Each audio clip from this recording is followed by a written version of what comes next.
Good morning everyone, how are you all. जैसा कि हम लोग class 10th biology control and coordination पढ़ रहे थे।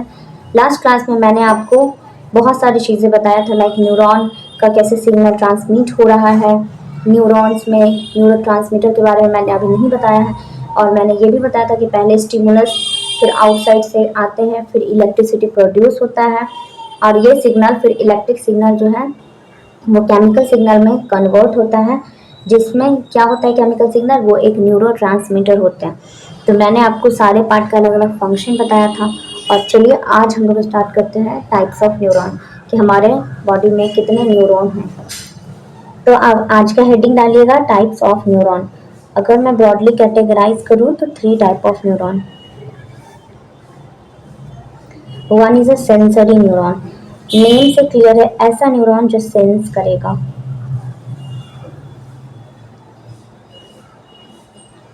Second, motor neuron.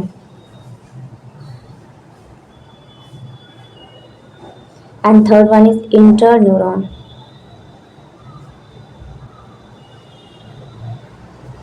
तो पहला है सेंसरी न्यूरॉन, दूसरा है मोटर न्यूरॉन, तीसरा है इंटर न्यूरॉन।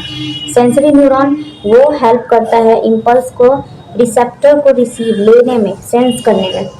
मोटर न्यूरॉन उसको सिग्नल को स्पाइनल कॉर्ड से नर्वस सिस्टम तक भेजने में काम करता है, ब्रेन से स्पाइनल कॉर्ड में। इंटर न्यूरॉन क्या करता है, इन दोनों के बीच का काम करता है। एक सेंस किया, एक उनको रिप्लाई भेजने में काम कर रहा है, और दूसरा तीसरा जो है वो उन दोनों के बीच का काम कर रहा है।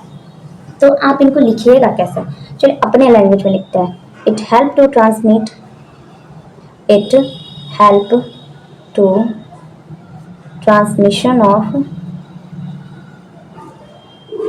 nerve impulse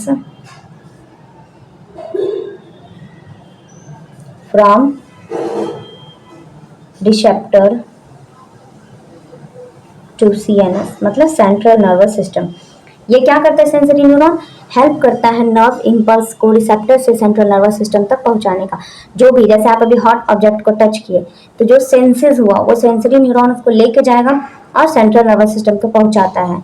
मोटर न्यूरॉन क्या करता है, इट हेल्प टू ट्रांसमिट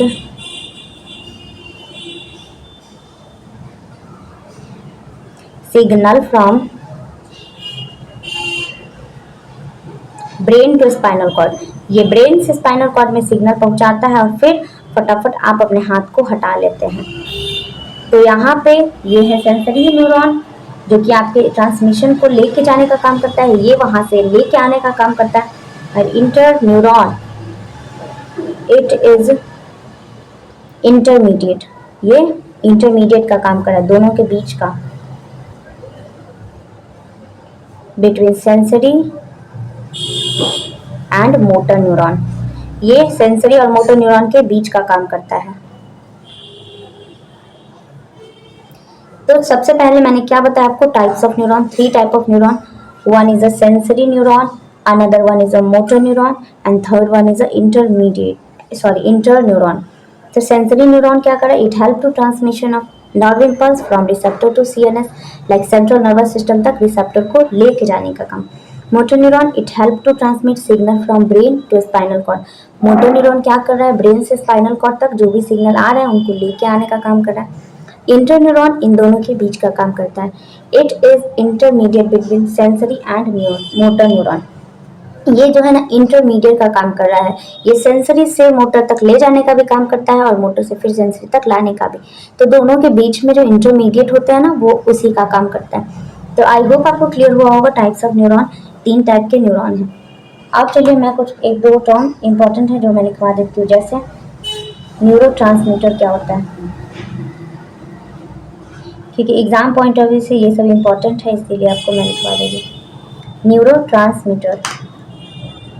जैसे कि आपको लास्ट क्लास में मैंने बताया था कि जो इलेक्ट्रिकल सिग्नल उनको केमिकल फॉर्म में कन्वर्ट किया जाता है, उसी केमिकल सिग्नल को हम बोलते हैं न्यूरो। अब न्यूरो है क्या है, it is a chemical substance. ये एक केमिकल सब्सटेंस है which help to which help in the transmission of nerve impulse, ये नर्व इम्पल्स को ट्रांसमिशन में हेल्प करता है। ये एक तरीके का केमिकल सब्सटेंस है, क्योंकि पहले पता है आपको कि जब डेंड्राइट से चल रहा था, तो डेंड्राइट से आता है इलेक्ट्रिकल सिग्नल, और जैसे सेल बॉडी में आया तो बहुत सारे आयंस वगैरह के साथ मिलने के बाद ये वहां से इलेक्ट्रिकल सिग्नल चलना स्टार्ट करता है, और चलते चलते लास्ट में एक्सॉन के बाद जो सिनेप्टिक नोड है वहां जाके ये न्यूरोट्रांसमीटर केमिकल सब्सटेंस में चेंज हो जाता है, केमिकली सिग्नल में चेंज हो जाता है, और यही केमिकल सब्सटेंस क्या है, न्यूरोट्रांसमीटर है। अब एक और इम्पोर्टेंट पॉइंट आता है न्यूरोमस्कुलर जंक्शन। मतलब न्यूरो का मतलब न्यूरॉन, मसल से जो अटैच होते हैं वो मस्कुलर, और जंक्शन उन दोनों के बीच में ऐसा न्यूरॉन जो मसल से अटैच हो, मसल पे वर्क करे, वही जंक्शन जो बीच का होगा वही neuron muscular junction. The part of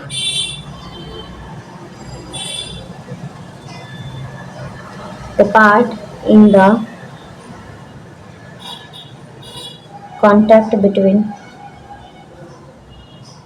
muscle and neuron, ऐसा पार्ट जो कि न्यूरॉन को मसल से कांटेक्ट में रखता है या मसल को न्यूरॉन से कांटेक्ट में रखता है। These junctions are called neuromuscular junctions. और न्यूरॉन भी मैंने बता दिया, ये दोनों इंपॉर्टेंट पॉइंट भी है जो आप लिख लीजिएगा, आपके एग्जाम पॉइंट ऑफ व्यू से इंपॉर्टेंट है।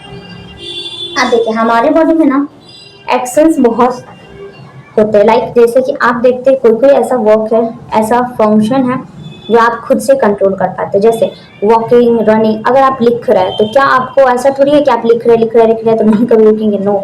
पढ़ रहे तो कभी नहीं रुकेंगे, नो। आपके विल के अकॉर्डिंग आप उनको अपने अकॉर्डिंग चेंज कर सकते हैं। लाइक अगर आप चलना स्टार्ट किए, जब मर्जी चले जब मर्जी रुके, ऐसा है। आप जब चाहते हैं वो कर सकते हैं, डांसिंग जब आपका मन हो करेंगे, जब नहीं मन होगा नहीं करेंगे। तो ऐसे एक्शन जो हमारे कंट्रोल में होते हैं उन एक्शंस को हम बोलते हैं वॉल्यूंटरी एक्शन। अब कुछ ऐसे भी एक्शन होते हैं हमारी बॉडी में जिनको हम खुद से कंट्रोल नहीं कर सकते, लाइक ब्लड का पंप होना। क्या हम बोलेंगे रुक जाओ ब्लड, नहीं अभी पंप होना, क्या रुक जाएगा? No, this is not possible.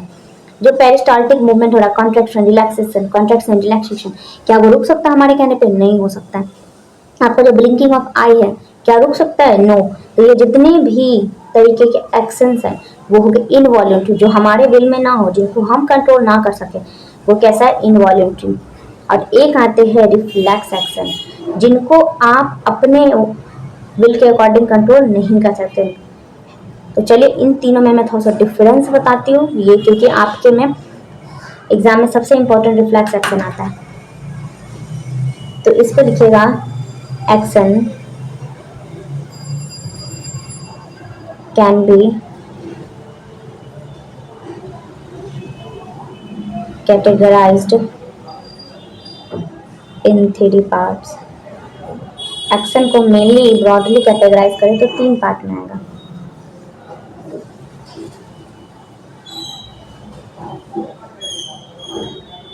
One is a voluntary, another one is a involuntary, third one is a reflex action।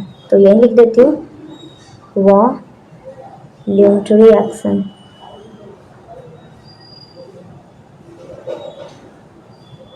involuntary action and reflex action।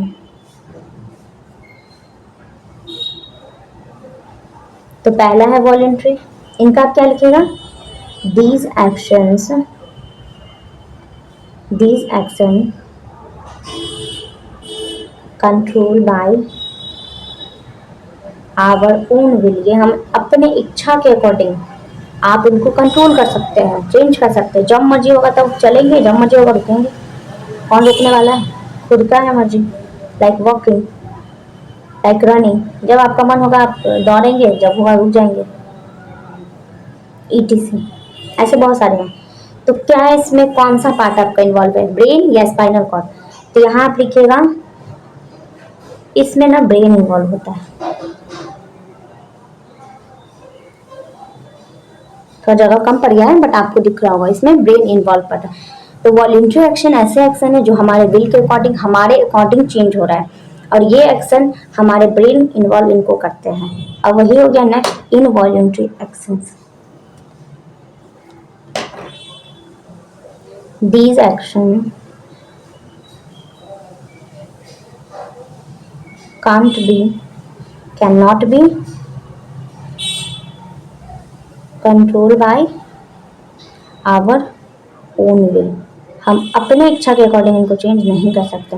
ऐसा नहीं होगा कि जब हम चाहेंगे तो डाइजेशन होगा, जब चाहेंगे तो नहीं होगा। ये हमारे अकॉर्डिंग नहीं होगा। ये बॉडी हमेशा चलते रहता है। पंपिंग ऑफ ब्लड क्या कभी रुकता है? नहीं, ब्लड हमेशा पंप होगा। डाइजेशन, डाइजेशन क्या कभी रुकेगा? नहीं, हमेशा होते रहता है। ऐसे ऐसे जितने भी बॉडी के अंदर बहुत सारे वर्क है जो खुद से होते रहता है। कॉन्ट्रैक्शन, रिलैक्सेशन, तो ये सब कौन डिसाइड करता है? लाइक यहाँ पे कौन सा ऑर्गन इन्वॉल्व है? यहाँ भी आपका ब्रेन ही इन्वॉल्व है। मैं यहाँ लिख दे रही हूँ, यहाँ भी ब्रेन ही इन्वॉल्व है।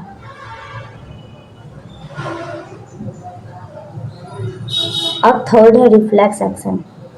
अब ये कैसा एक्शन है? These action can not B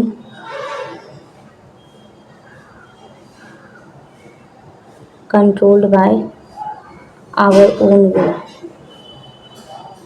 ये भी हम अपने इच्छा के अकॉर्डिंग चेंज नहीं कर सकते। अगर आप किसी भी हॉट ऑब्जेक्ट को टच करते हैं तो क्या आप इंतजार करेंगे? नहीं, हटा लेंगे बस। तो ये हमारे अकॉर्डिंग नहीं कि नहीं अभी हाथ रहने देते हैं, बाद में हटा लेंगे। तो इसमें एग्जाम्पल इसका नहीं लिख रही हूँ मैं, वही होगा एग्जाम्पल जब हॉट ऑब्जेक्ट को टच करते हो या किसी कोल्ड चीज आपके सडन वाला मूवमेंट, स्नीजिंग हो गया, कफिंग हो गया, ये सारे एक रिफ्लेक्स एक्शन है। स्नीजिंग कफिंग वैसे आपका ना इनवॉलेंट्री में आ जाएगा, क्योंकि जैसे आपको छींक आता है तो आप उसको रोक नहीं सकते। ये से इसमें आएगा स्नीजिंग कफिंग, इसमें नहीं आएगा। रिफ्लेक्स एक्शन में जैसे आप जब आप किसी हॉट ऑब्जेक्ट को टच कर दिए या आपके हाथ में कोल्ड या कभी आपका पिन चुभ गया या कभी भी कोई पेन वाला चीज हो जो आप सडन कर लेते हैं, सडन अपने हाथ को हटा लेना, सडन बॉडी का मूवमेंट हो जाना, ऐसे टाइप का जो एक्शन है वो रिफ्लेक्स एक्शन है। तो यहाँ पे कौन सा पार्ट आप बताइए? इन दोनों में तो ब्रेन इन्वॉल्व था, तो ब्रेन तक जाते जाते इन्फॉर्मेशन ब्रेन उनको सेंस करेंगे, फिर ब्रेन उनको रिप्लाई करेंगे, उतने देर में तो आपका हाथ जल जाएगा। मान के चलिए हॉट ऑब्जेक्ट मैंने इस पे हाथ रख दिया, अब ये यहाँ से न्यूरॉन लेके गया और वहां तक इन्फॉर्मेशन ब्रेन तक जाएगा, फिर ब्रेन उसको विजुअलाइज करेगा, सोचेगा, फिर रिप्लाई करेगा, तब तक तो आपका हाथ चला गया। ऐसा होता है कभी सोचिए आप ऐसे हाथ डालें तो मतलब कभी भी हॉट ऑब्जेक्ट ऐसे जस्ट हटा लेते हैं, तो इतना क्विक इतना फास्ट कौन वर्क कर रहा है? Spinal cord. यहाँ पे ब्रेन डायरेक्टली इन्वॉल्व नहीं होता, इनडायरेक्टली होता है। यहाँ जो है स्पाइनल कॉर्ड आपके इन्वॉल्व होते हैं। तो इस पार्ट में आपका स्पाइनल कॉर्ड इन्वॉल्व होता है। तो आज हम लोग क्या क्या पढ़े हैं एक बार मैं आपको रिवाइज करा देती हूँ। सबसे पहले हम लोग देखे थे टाइप्स ऑफ न्यूरॉन। तो 3 टाइप के न्यूरॉन देखे, sensory neuron, motor neuron, inter neuron. Sensory क्या कर रहा है? ये ट्रांसमिशन को रिसेप्टर से सीएनएस तक ले जा रहा है। मोटर न्यूरॉन क्या कर रहा है? ये सिग्नल को ब्रेन से स्पाइनल कॉर्ड ले जा रहा है। इंटर न्यूरॉन इन दोनों के बीच का काम कर रहा है। अब मैंने नीचे आया तो आपको बताया कि न्यूरोट्रांसमीटर क्या है। It is a chemical substance which help in the transmission of nerve impulse. ये एक केमिकल सब्सटेंस है जो नर्व इम्पल्स को ट्रैवल करने में हेल्प करता है। और न्यूरोमस्कुलर जंक्शन एक ऐसा जंक्शन, एक ऐसा कॉन्टैक्ट, एक ऐसा पॉइंट जहाँ पे मसल और न्यूरॉन दोनों आके मिलते हैं। These junctions are called neuromuscular junction. Action can be categorize in 3 part. हमारे बॉडी में जितने भी डे टू डे एक्शंस होते हैं उनको ब्रॉडली इन 3 कैटेगरी में डिवाइड करते हैं। एक हो गया voluntary action, another one is involuntary, third one is reflex action. Voluntary ऐसा एक्शन है जो हमारे विल के अकॉर्डिंग, हम अपनी इच्छा के अकॉर्डिंग करेंगे, लाइक वॉकिंग, रनिंग, राइटिंग, ये जितने भी वर्क है, स्विमिंग, ये सब आप अपने इच्छा के अकॉर्डिंग करेंगे जिसमें ब्रेन इन्वॉल्व है। इनवॉलेंट्री एक्शन ऐसा एक्शन जो आपके अकॉर्डिंग इन्वॉल्व नहीं, like digestion, respiration, pumping of blood, ये contraction, relaxation, sneezing, coughing, blinking of eyes, ये जितने भी एग्जाम्पल है all are in involuntary action. तो इसमें भी आपके ब्रेन इन्वॉल्व होते हैं। अब रिफ्लेक्स एक्शन देखा जाए, ये सडन क्विक बहुत फास्ट होते हैं। ये एक्शन को ब्रेन कंट्रोल नहीं करते हैं, इन एक्शन को स्पाइनल कॉर्ड ही कंट्रोल करते हैं। तो आज हम लोग क्या क्या पढ़ लिया? टाइप्स ऑफ न्यूरॉन पढ़ लिया, एक्शंस तक मैंने पढ़ा दिया। अब फाइनली हम लोग नेक्स्ट क्लास में ब्रेन के बारे में पढ़ेंगे कि कितने टाइप के ब्रेन है, उनका क्या फंक्शन है, वो क्या है। सो आज के लिए इतना ही रहते देते हैं, मिलते हैं नेक्स्ट क्लास में। Okay bye, thank you.